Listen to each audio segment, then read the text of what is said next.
Once upon a time, in a deep, dark jungle filled with whispering leaves and rustling creatures, there was a man named Thomas.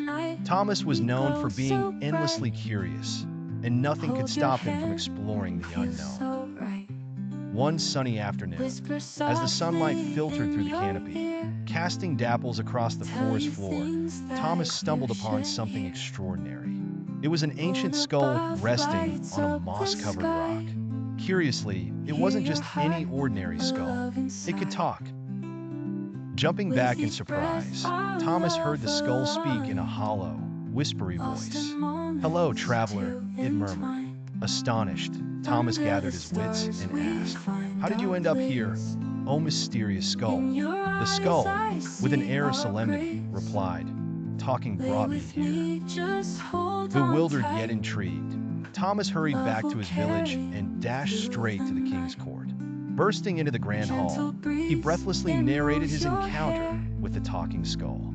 The king, a wise but stern ruler, listened attentively.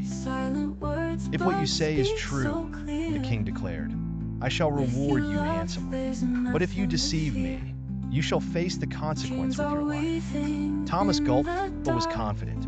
He led the king and his entourage through the labyrinthine jungle paths. By dusk, they reached the mossy rock where the peculiar skull lay silent among the shadows of the encroaching night. "Speak, O skull," Thomas pleaded desperately, but the skull said not a word. Silence enveloped the group, the only sound being the wind sighing through the leaves.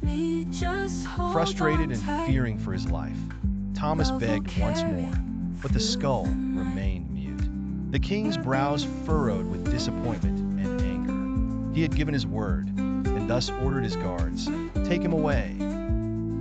As Thomas was led off, his heart heavy with despair, he finally realized the wisdom behind the skull's cryptic message.